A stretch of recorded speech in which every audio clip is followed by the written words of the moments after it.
Bismillahirrahmanirrahim. Assalamualaikum warahmatullahi wabarakatuh. Alhamdulillah kita masih bisa berjumpa kembali di channel YouTube Lintan Junior. Semoga dimanapun kalian selalu diberikan kesehatan, selalu diberikan rezeki yang melimpah, dan tentunya untuk kalian yang sedang sakit, semoga cepat diangkat penyakitnya dan diberikan kesembuhan. Amin ya Allah ya Robbal Alamin. Kali ini saya akan membahas tentang khodam pusaka. Nah, ini tapi tentang khodam pusaka leluhur. Nah, ini akan saya bahas. Pasti di antara kalian banyak sekali yang memiliki pusaka tersebut peninggalan dari leluhur kalian. Nah, ini akan saya bahas.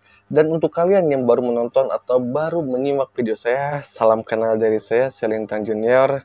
Semoga video yang saya buatkan ada hal yang bermanfaat untuk kalian dan tentunya menambah wawasan kalian. Dan langsung saja kita mulai ke pembahasan. Untuk kalian monggo disimak. Khodam leluhur benda pusaka, entah itu benda keris misalnya, atau tombak, atau cambuk, atau batu cincin, atau dari kuningan misalnya, atau dari belati, pedang. Wah, banyak sekali peninggalan benda-benda pusaka itu ya dari leluhur kita, beraneka ragam.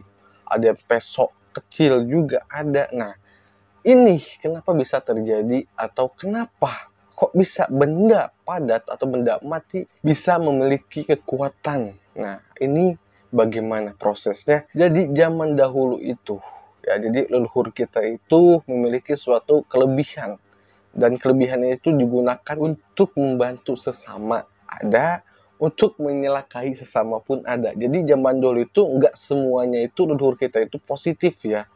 Jadi ada juga yang negatif, atau disebutnya ya yang berpihak ke Belanda misalnya, ke penjajah. Ada juga yang ke jalan benar atau jalan lurus.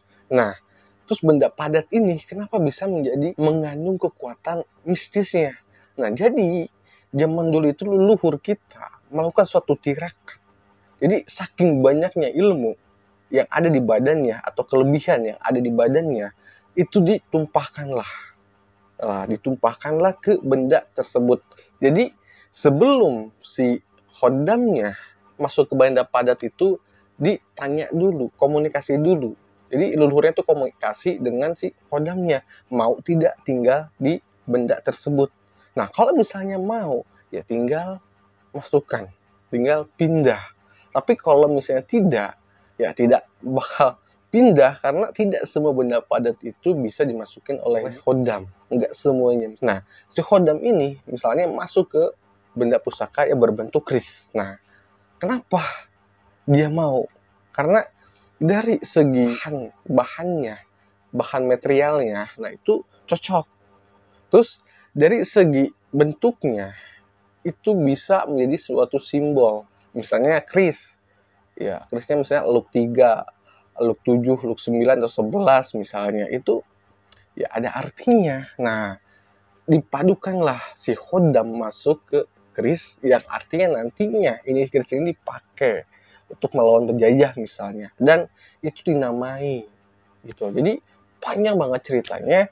Jadi keris itu kalau misalnya kita buat keris, jadi empu dulu itu kalau buat keris itu saya mendengar itu ya, yang saya tahu ya, itu setiap luknya itu 1 tahun. Jadi membuat keris itu dulunya itu, misalnya ini keris ya, dibengkokin ke kiri misalnya atau ke kanan, itu 1 tahun. Misalnya kalian amalannya misalnya Bismillah. Nah, si Bismillah itu 1 tahun tuh Bismillah. Nah, nanti buat look keduanya itu butuh 1 tahun lagi gitu. Jadi nggak asal. Nah, jadilah misalnya keris itu mempunyai suatu power, karisma. Karena buatnya pun nggak asal, perlu perjuangan. Jadi nggak asal. Nah, masuklah khodam, udah makrisnya memiliki power, ya kan? Terus khodam leluhurnya masuk, ya itu luar biasa banget. Makanya keris zaman dulu atau benda pusaka zaman dulu itu banyak yang bertarung sendiri, tiba-tiba hilang. Ya, misalnya di rumah nih, taruh di lemari, ya kan, tiba-tiba keluar, terus bertarung di luar. Itu ada itu kenyataan. Mungkin di antara kalian pernah mengalami kejadian seperti itu, tiba-tiba misalnya di lemari itu bertak. Ya, itu unturan energi atau interaksi dari benda tersebut. Nah, untuk sosoknya itu banyak sekali, bisa harimau, bisa misalnya kakek-kakek atau nenek-nenek, bisa pria gagah, ya, bisa misalnya meong congkok atau harimau putih kumbang, itu bisa juga. Tergantung si leluhurnya itu memasukkan ke benda pusakanya, gitu. Banyak sekali. Jadi nggak satu aja. Nah, untuk kalian yang memiliki benda pusaka dari leluhur kalian yang dititipkan atau turun-temurun, monggo dijaga, ya.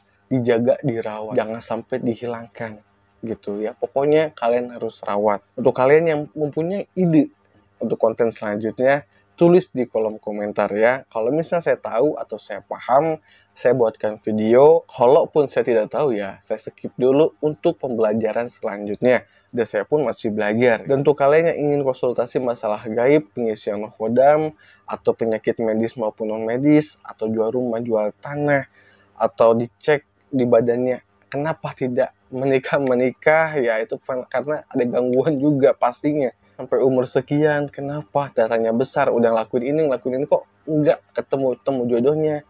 Ya monggo, kalau kalian ingin konsultasi silahkan DM ke Instagram saya. Kalaupun saya tahu ya saya kasih tahu, kalau misalnya saya tidak tahu ya mohon maaf, kan saya pun terbatas. Dan untuk kalian dukung terus channel YouTube Bintang Junior dengan cara di subscribe, di like, dan tekan tombol loncengnya agar kalian tidak ketinggalan video selanjutnya. Saya pamit undur diri. Wassalamualaikum warahmatullahi wabarakatuh.